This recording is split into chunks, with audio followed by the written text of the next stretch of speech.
चालाक बीवी। श्याम और राधा रायगढ़ गांव में रहते हैं। वैसे तो उनके अपने घर में ही 2 वक्त का खाना पूरा नहीं पड़ता, लेकिन फिर भी श्याम हर रोज किसी न किसी नए मेहमान को दोपहर के खाने पर घर ले आता है। एक दिन राधा कहती है, ये क्या है जी, जब आपको पता है कि हमारे पास अपना पेट भरने तक का खाना पूरा नहीं होता, फिर क्यों रोज किसी न किसी नए मेहमान को घर लेकर आ जाते हो? ऐसे तो जिंदगी जीना मुश्किल हो जाएगा। मेहमानों को खिलाना पुण्य का काम होता है, इससे भगवान खुश होते हैं। तुम क्यों उसके बीच में आकर पाप की भागीदारी बन रही हो? दोबारा मेरे सामने ऐसी बात मत करना, समझी? इसी तरह राधा बहुत बार श्याम को समझाने की कोशिश करती है, पर वो हर बार एक ही बात बोलकर उसे चुप करा देता है। इन्हें समझाना तो बेकार है। मुझे ही कोई ऐसी तरकीब सोचनी होगी जिससे मेहमान अपने आप ही यहां आना बंद कर दे। राधा तरकीब सोचने में लग जाती है और इसी तरह कुछ दिन बीत जाते हैं। एक सुबह श्याम बिना कुछ बताए जल्दी घर से निकल जाता है और राधा अपने काम में लग जाती है। कुछ घंटों बाद श्याम अपने एक दोस्त के साथ घर वापस आता है। सुनो राधा, आज दोपहर के लिए 3 मेहमानों का खाना बनाकर रखना, और याद रखना उनकी खातिर में कोई कमी ना हो। श्याम की बात पर राधा हैरानी से उसकी तरफ देखने लगती है, लेकिन दोस्त के साथ होने की वजह से कुछ बोल नहीं पाती। घर में तो ठीक तरह से 2 लोगों के खाने लायक तक दाल चावल नहीं है, और इन्हें मेहमान बुलाने हैं। बस अपना अपना बोलते हैं, दूसरे की तो कभी सुननी ही नहीं है। क्या करूं मैं?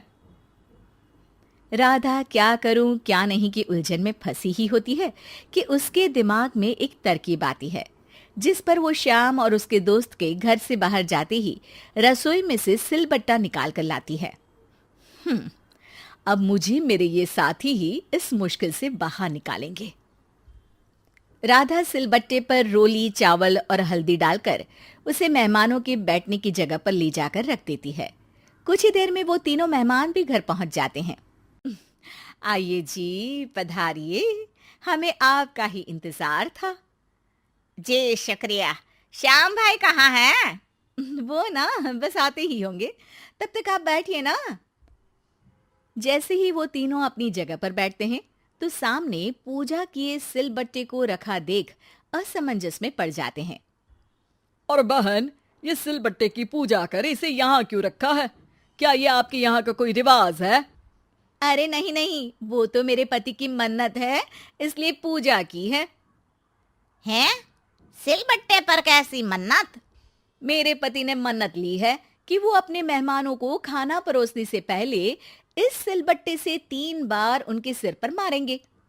राधा की ये बात सुन तीनों मेहमानों के चेहरों की हवाइयां उड़ जाती है, जिसे देख राधा मन ही मन हंसती हुई उन्हें दिलासा देते हुए कहती है, अरे आप लोग फिक्र मत कीजिए, ज्यादा तेज नहीं मारेंगे, बस 3 बार जरा सी थपकी। और ये सुनते ही तीनों मेहमान डर से कांपते हुए तुरंत अपनी जगह से उठ खड़े होते हैं। अरे अरे, आप सब उठ क्यों गए? मेरे पति बस आते ही होंगे, फिर सब साथ में खाना खाइएगा। अरे जी नहीं, हमें कुछ नहीं खाना। ये कहकर तीनों मेहमान बिना एक पल की और देरी किए घर से बाहर भाग जाते हैं, जिन्हें जाते हुए घर के अंदर आता श्याम देख लेता है। अरे वाह राधा, उन तीनों मेहमानों ने तो बड़ी जल्दी खाना खा लिया। नहीं ना, बिना खाए ही चले गए। अरे वो क्यों?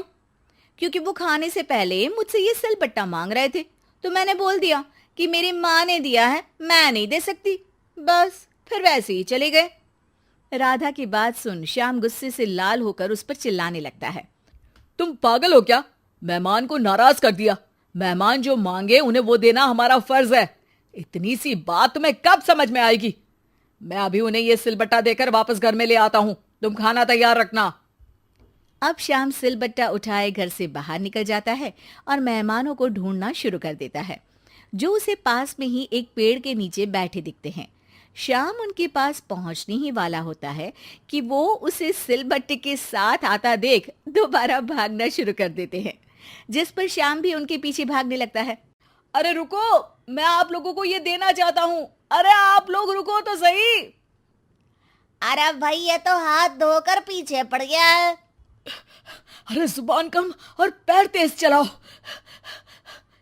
वो तीनों पिटाई के डर से और ज्यादा तेज भागने लगते हैं। इसी तरह तीनों मेहमान आगे आगे और श्याम सिलबट्टे के साथ उनके पीछे पीछे पूरे गांव में घूमते हैं, जिससे धीरे धीरे गांव में ये खबर फैल जाती है कि श्याम दयालु और उदार इंसान तो है, लेकिन अब से वो किसी की भी मेहमान नवाजी से पहले सिलबट्टे से 3 बार उसके सिर पर मारेगा, जिसके प्रभाव से अब लोग उसके घर खाने पर आना बंद कर देते हैं। मैं तो उन्हें सिलबट्टा देने जा रहा था और लोगों को लगा कि मैं मार रहा हूं। कितना बड़ा बेवकूफ हूं। अब मेरी ही वजह से कोई यहां खाने पर आने के लिए तैयार नहीं है। इस तरह राधा अपनी होशियारी और सिलबट्टे की मदद से श्याम के मेहमानों वाली आदत से छुटकारा भी पा लेती है और घर की शांति भी भंग नहीं होती। जरूरी नहीं कि हर जंग हथियार से ही लड़ी जाए। कुछ के लिए सिर्फ दिमागी चाल ही काफी होती है, और अगर शांति के साथ अच्छे से दिमाग लगाकर सोचा जाए तो मुश्किल से मुश्किल समस्या का समाधान मिल ही जाता है।